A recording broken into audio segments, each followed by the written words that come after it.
it's day 15 na po ng ating Plant 14. So, our verse for today po is Psalm 23. It says, "The Lord is my shepherd, I shall not want.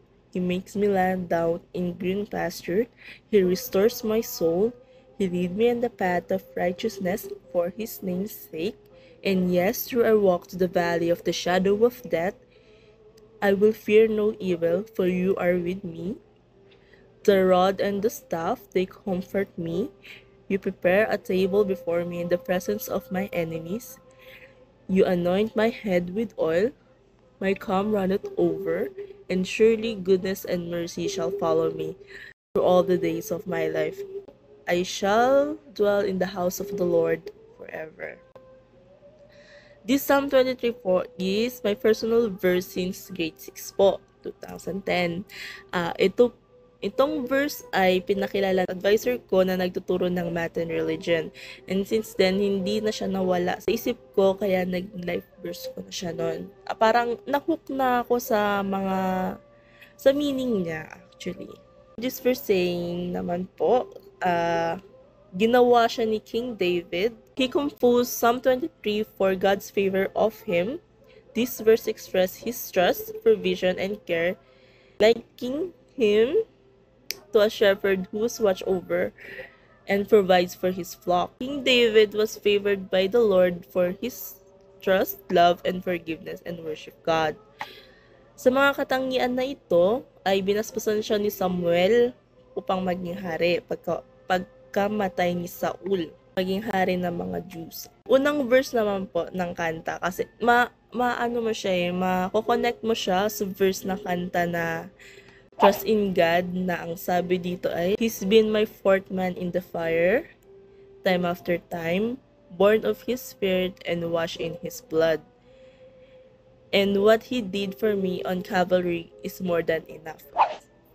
So, balik tayo sa Psalm 23. If you explain it in the few words, makikita mo naman talaga na onte lang talaga siya. In a few words lang talaga, makukuha mo na yung pinaka-meaning ng Psalm 23.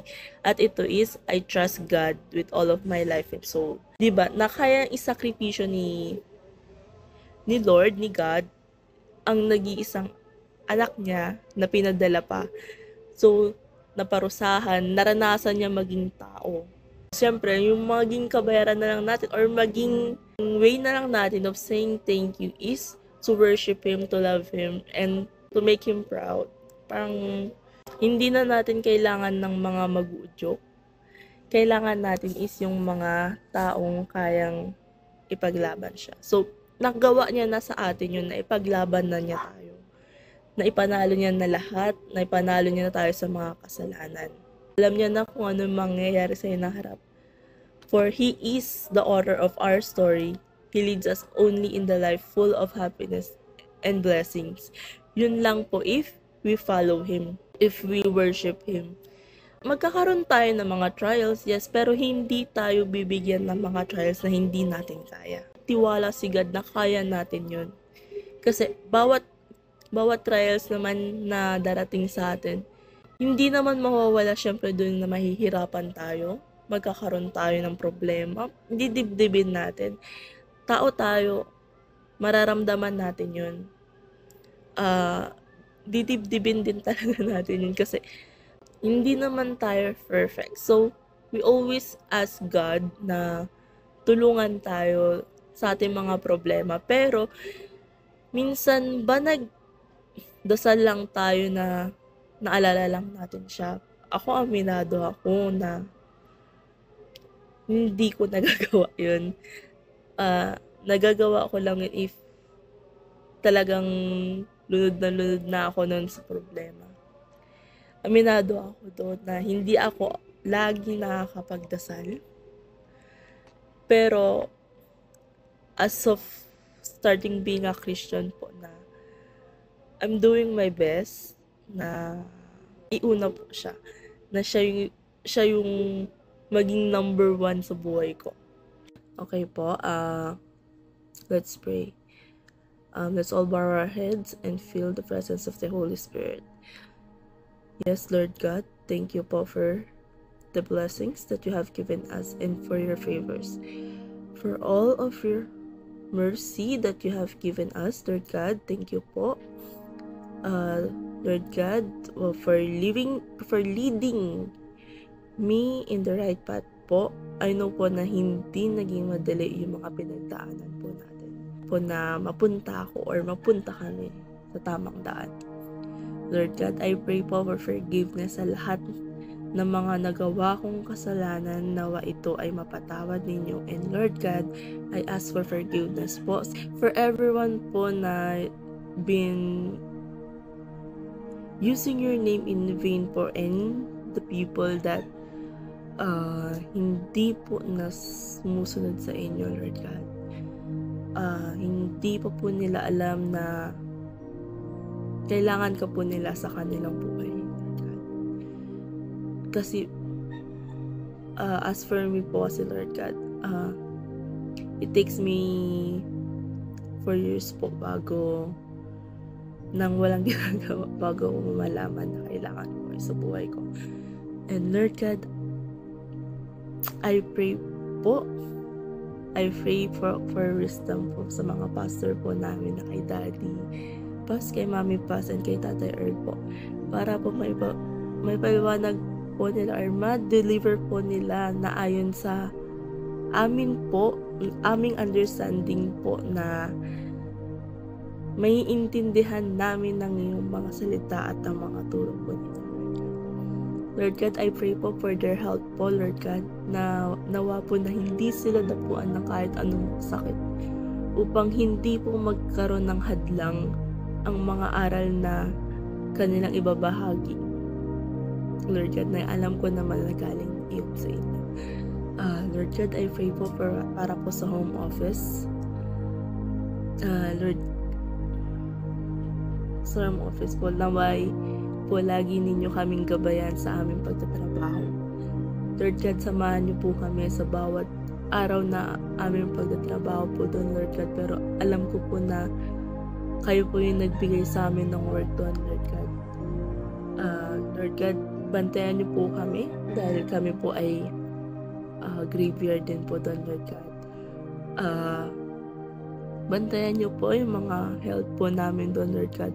Huwag niyo po kami pabayaan magkaroon ng kahit anumang karamdaman na kami po ay titigil doon, dahil alam ko po blessings po ninyo and favor po ninyo yung aming pag-work po doon sa home office, Lord God.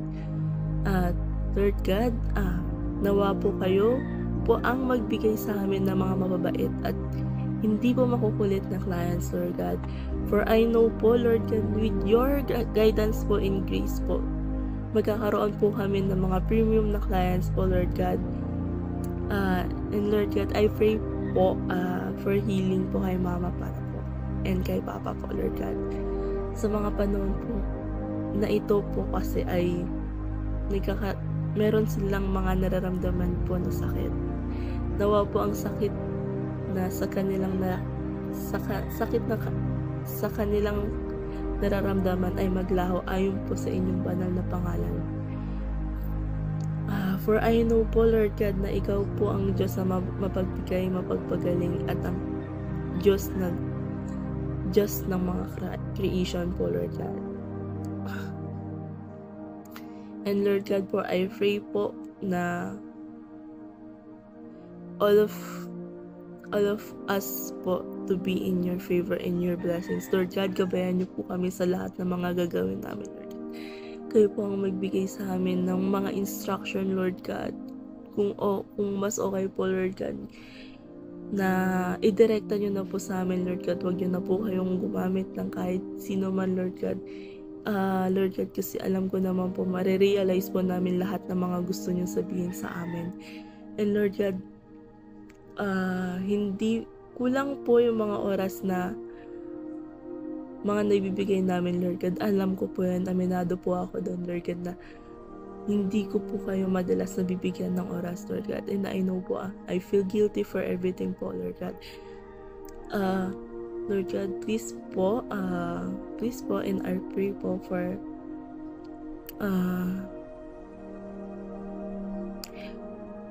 for more time po with you, Lord God.